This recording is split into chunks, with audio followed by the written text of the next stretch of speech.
Welcome to Profit First Nation, the official podcast for entrepreneurs who are operating their businesses in the zone of permanent profitability. I'm Mike Michalowicz, the author of Profit First, and now here's your Profit First Nation guide, Daniel Mulvey.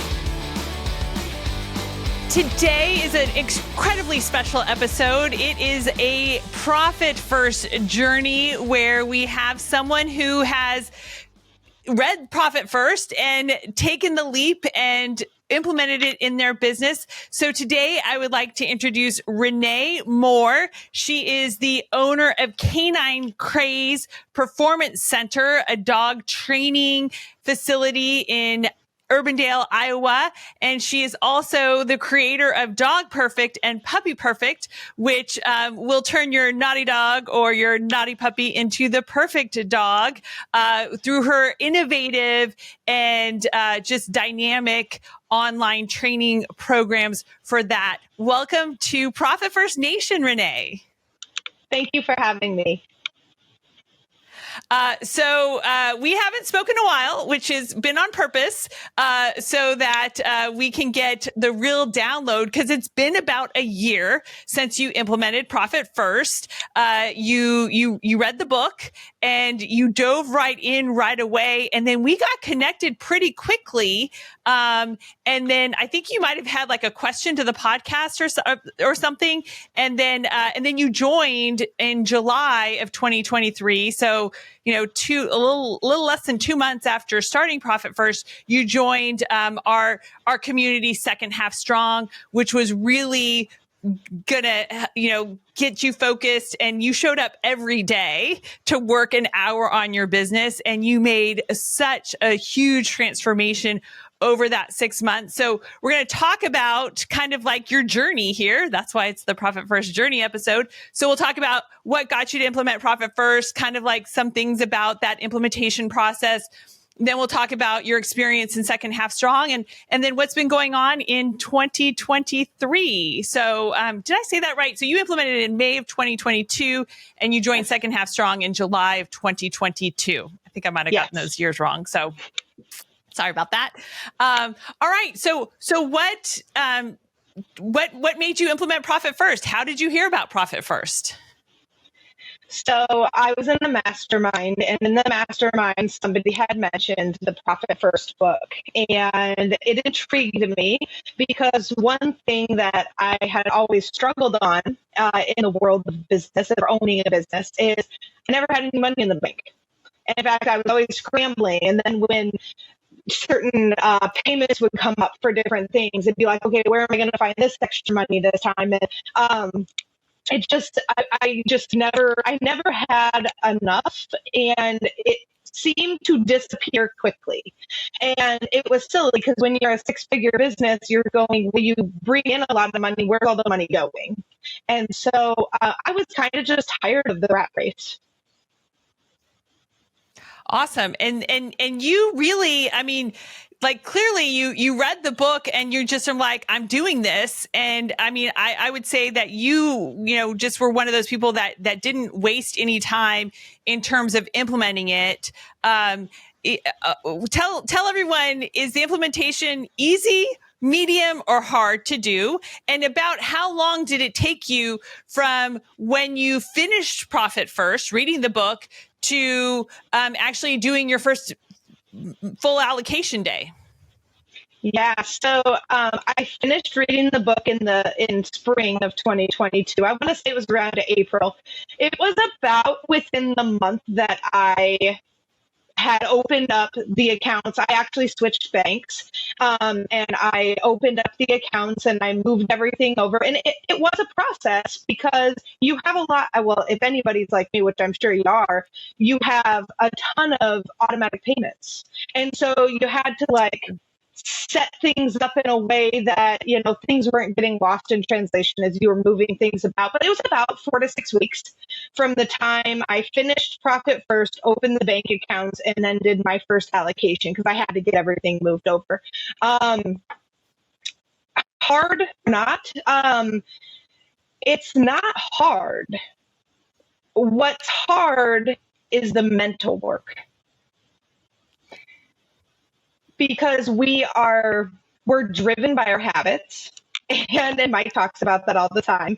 And when you make this shift, you have to continually tell yourself, okay, like if you jump in, I love your all in, because if you jump in, you have to jump all in. You can't just do it a little bit. It'll never work. And so I jumped in and I made it happen. And I'm very glad I did. It has been a lifesaver on multiple occasions where I'm like, oh my gosh, like this is a month and we didn't make as much income as we normally do. And I have money in the bank to cover the bills. Excellent. Yeah, like you're the poster child for Profit First, definitely. So a couple of things. Why did you decide to change banks? Okay, very good question. I chose banks. I went to a credit union from a regular bank. The regular bank, they were not willing to work with me. I went in, I sat down with a banker that I kid you not, I have had for 15 years. And I said, this is what I want to do. Could I open these accounts? I would like to not, have fees associated with these accounts. This is what I'm doing. And she said, sorry, it's not bank policy. We can't do it. And I said, okay. And I left that day and I went and set an appointment with the other bank. And I went to a credit union. And the credit union welcomed you with open arms and said, are you sure you just want 5 accounts? We could give you 10, 20 accounts. Absolutely. And I have since opened, I think, oh my gosh, when I go in and I go to do a deposit, it's so funny to watch some of their faces because they're like, you have so many accounts, because I have more than just the regular accounts. I've opened other accounts and done some advanced Profit First stuff. Excellent. Because, and when in doubt, open an account and it gives you some clarity. So we'll kind of talk about those. What are some examples of additional accounts that you have? So I ended up, because I have about 20 employees. And so I have a payroll account. So rather than it being in with operations, I have a payroll account. I also have a quarterly and annual payment account where I take out of operations the monthly amount and I transition it into that account. So it's kind of a holding account, right? So then when those payments come up, I can pull the money. And then we have an agility program that runs in a totally different location. And so I have an account for that because I have a stipend of that money that goes to buying new equipment or upgrading equipment. So we have that as an account. And I have separated, I actually have 2 income accounts because one, I wanted to keep track of what I was bringing in online, like virtually for the online course. Sure. And then I have all of my in-person business go into an income account. So I wanted to keep track of the flow of money between those 2 aspects within the same business. That's awesome. Cause especially, are you having, is the online programming, do those have specific start and stop dates? Or is that a continual enrollment? It's a continual enrollment. But really, really nice clarity that you're getting to see, where is the revenue coming from? And again, you wanted to see specifically about the online programming and that revenue. So it's totally plausible to have, 2 income accounts, and then you're just doing the allocations, from those income accounts. So awesome. Totally great. And because they're one business entity, you can still have multiple income accounts. Now, you said, probably like the hardest part or, one of the most challenging parts or tedious parts was making the transition to the new bank, but it forced you to, really kind of take a hard look at those automated payments that were happening. Did that prove to find you some profitability by eliminating some operating expenses that were just kind of seeping out every month because they were just being automatically debited? Yes, I had around 5% of my operations that I cut out Wow. without even, just I cut out because there were automatic payments. I didn't need to do it. There were things I could cancel. There were things that I was paying for I didn't even know I was paying for. And it absolutely did. And now, I do a lot on spreadsheets. I know, Danielle, you love your spreadsheets. So I have a whole spreadsheet, and every single month I have everything noted now for all of my automatic payments, and I'm literally looking at it monthly. Excellent. So if something changes in your business, that subscription that you now have a different vendor for and such is eliminated quickly and efficiently. Because remember, people, there's only two ways to increase profitability. Number one, increase margin, which means raising prices. And number two, decreasing expenses. Every dollar that goes out of your business as an operating expense is one less dollar going towards your profitability. So that is awesome. And a great tip there to, really just, especially it sounds like too, you're taking advantage of maybe some annual discounts and such, because you set up that separate allocation account where you can accumulate kind of like the monthly value of it, but then it's sitting there. So when you have to make that annual payment to get that, annualized discount versus paying month to month, that's there and such. So, so a great tip is to really, on those recurring payments, or things that you're paying annually, having a spreadsheet, having kind of like a calendar view of, when does this renew, and, do I need to cancel it before the renewal comes up? So awesome tips there. All right. So, so you started allocating, and then you joined Second Half Strong. So Second Half Strong was a very, focused into the year. Like, that's why it was called Second Half Strong, so that you're spending July through December and you're making the second half of 2022 strong. And, in that program, basically one of the real keys was that you would sprint on your business every day. And so you would spend an hour of quiet time. But we check in, we do it over Zoom, but no one was talking. And sprinting on your business and dedicating that hour to working on your business. And oh my gosh, you accomplished so much. So talk about like that kind of shift and that mindset and that habit of working on your business an hour a day. Yeah, several things, actually. Let me start with saying that initially, that hour a day, it took me a little bit to even figure out what was most efficient to work on in that hour. So, but once I got a plan, it was so nice. I was able to get a little bit done every day. Projects that I had on my to-do list for years in some cases, I actually got traction on.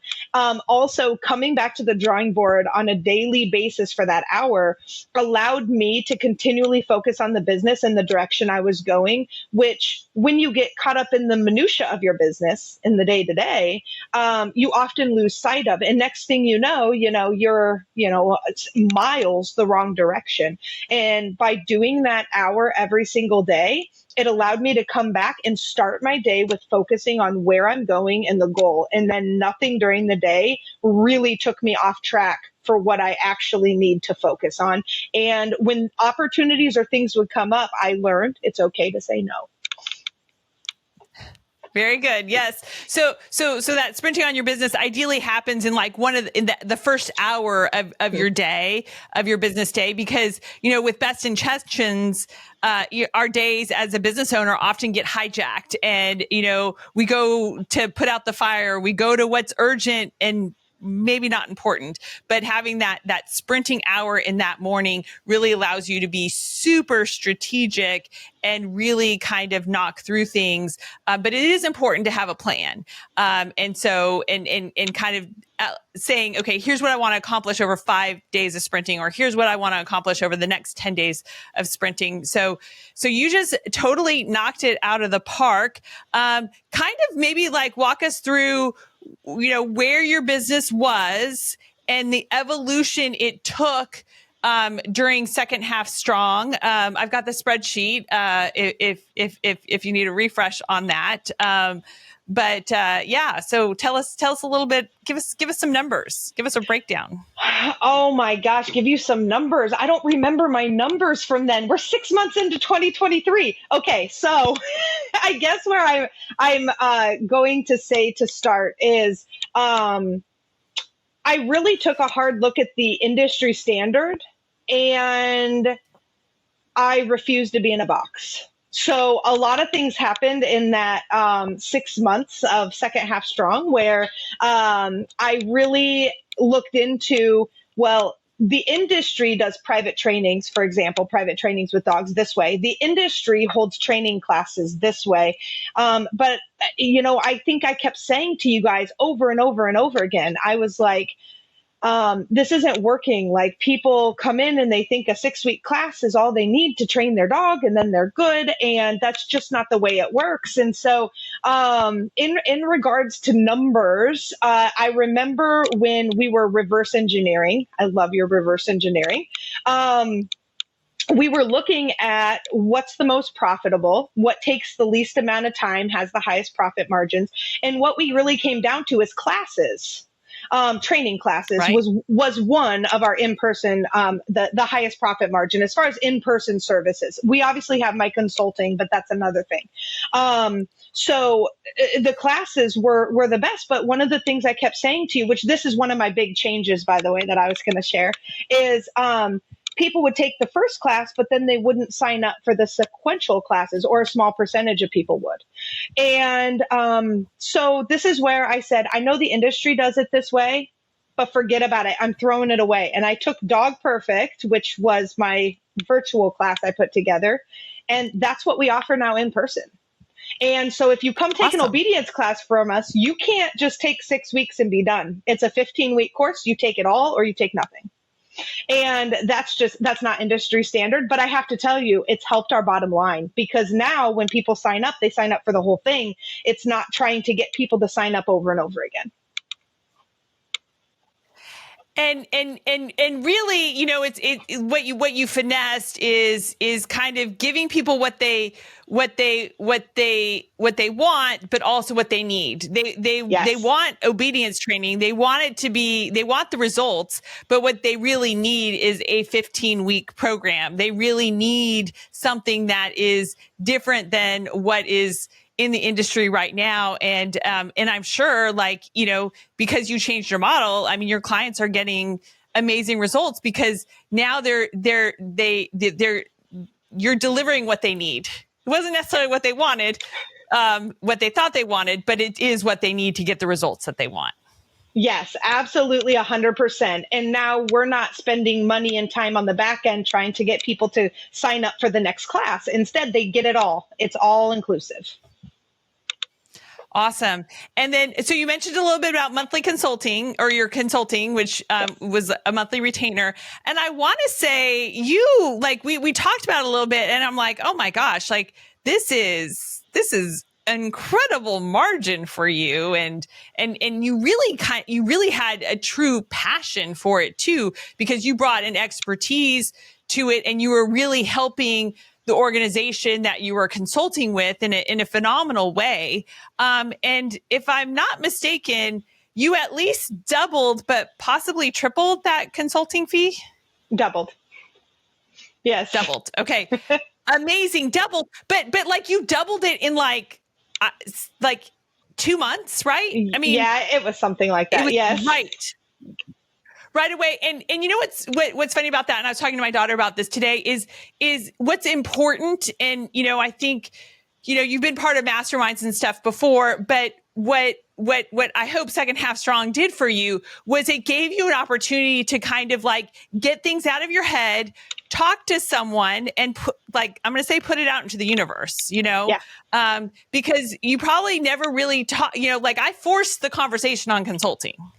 Yes. It was kind of well, this is fine, whatever. But then, when you put a little effort into it, when you looked at it a little bit closer, it doubled for you, and at a tremendous margin. So, those kind of things make a difference. And it's not one thing, right? It's the sum of all things that really has made your business more valuable, more profitable, easier to run too, because you also kind of, by peeling back the layers on these different offerings and really kind of like breaking up the business and deciding what you wanted to focus on, what you could make better, what you could make more profitable, you really found opportunities to increase that. I mean, we were talking about your private training and, how that was a bit of a scatter model in terms of bookings. And then you change that up to make it a tighter schedule and more efficient so that you weren't paying for trainers who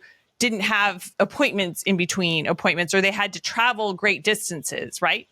Yeah, absolutely. And we changed it into a membership because the membership is, and we started that in January as well. That was another thing that came. There were so many things that came out of Second Half Strong. But I'm hitting the iceberg here, the tip of it. So the other thing that came out with the private trainings, you're absolutely right, was I was paying payroll for times that the trainers weren't working with clients.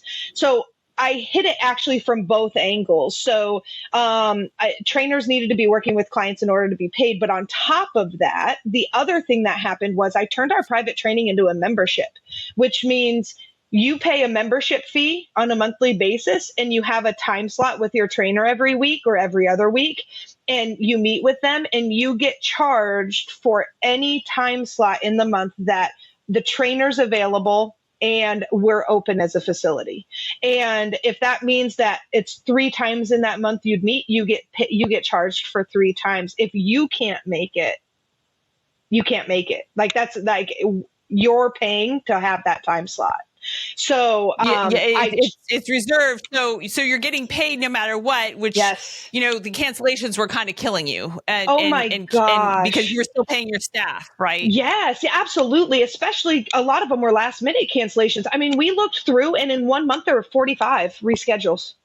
And not only were there 45 reschedules, but the reschedules took away from us as well because it tacked it on to the end of their package. And so not only were we out the money of the one that they now called and canceled, but then we were out and the time, right? It's the time, the trainer's time and everything else. The one that they canceled, we were out it on the back end as well, because if they didn't renew their package, that's another time slot that's gone. And so I inksnayed it from both sides. So I fixed it. We smashed it like a sandwich and it's been great. Yeah, I remember kind of like when you were starting to like peel back those layers when we were together for like the end of the strategic planning session for 2023, and the group had come together in person, and like you were just on fire after we were done, and we sat in the lobby there, and you really just are like, oh, there's some retooling here, big retooling, and you just plowed through it and really got it figured out. And again, like not doing necessarily what every other dog training performance center is doing. You got smart about it. And clients, you probably didn't lose clients, right? No, we didn't. You always worry about that when you make changes like this, but no, we had no client that responded in a negative light, where they left for that reason. I mean, we had some meet their training goals and then moved on, but that happens all the time. But we didn't have any angry clients come to us and go, I can't believe you're doing this. Like, this is crazy or absurd. Yeah, everybody was so nice. And you're right. And in fact, it was that strategic planning session when you're talking about I was on fire. That's when I decided, I said, what am I doing creating 2 programs? I need to take my virtual program and offer it in person. And that's when I made that decision. And then when I came home back to the facility, we hit the ground running and we got it changed for January. That's awesome. And, I think the other thing too, when you think about your online training program and even the change that you made to your membership program is you've built in some accountability. And when you've built in some accountability for your customers or your members, they're going to get results because you're keeping them accountable to showing up, doing the work, and therefore if they show up and do the work, they're going to get the results, right?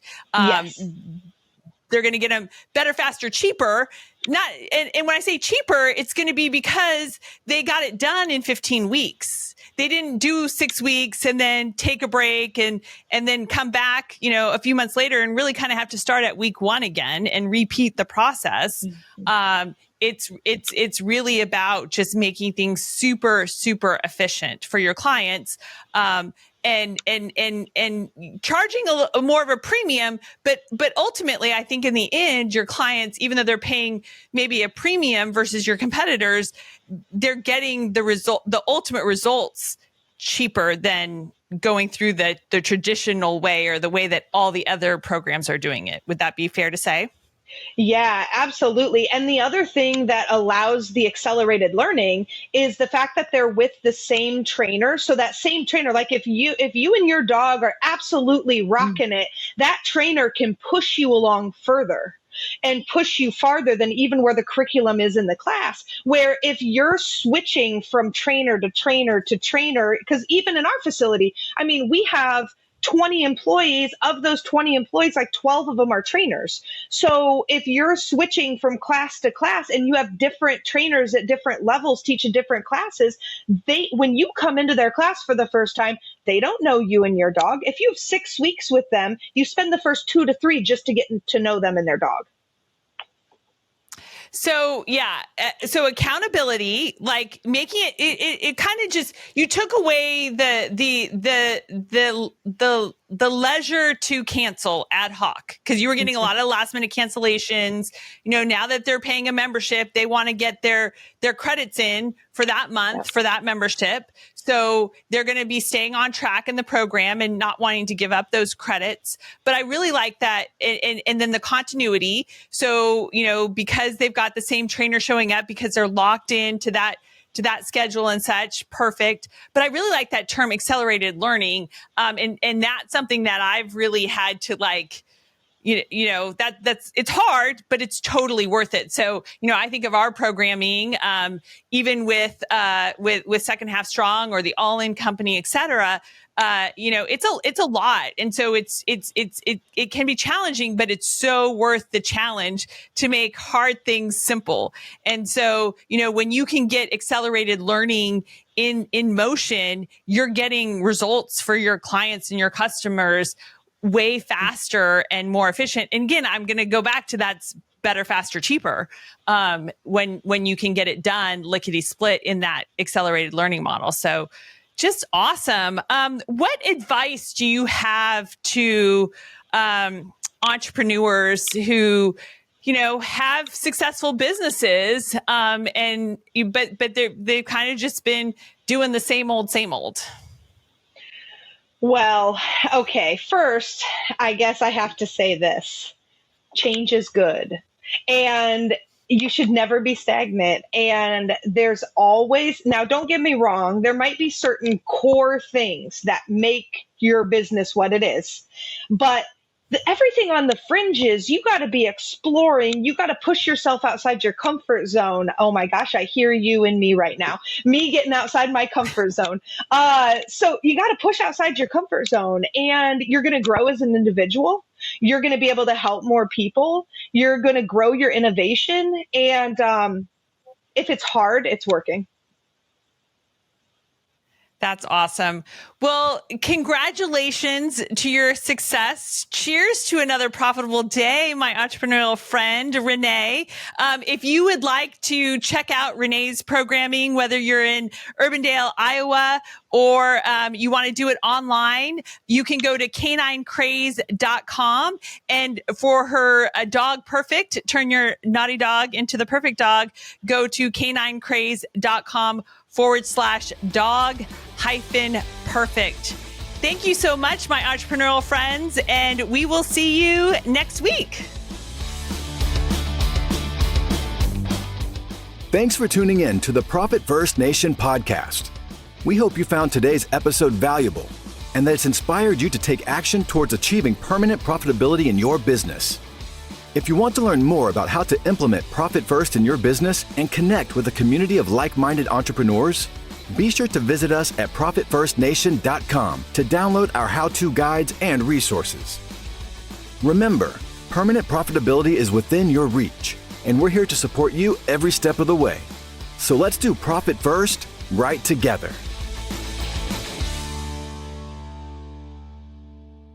Profit First Nation website, related podcasts, and videos are provided for general information purposes only and do not constitute accounting, legal, tax, or other professional advice. Visitors should not act upon the content or information found here without first seeking appropriate advice from an accountant, financial planner, lawyer, or other professional.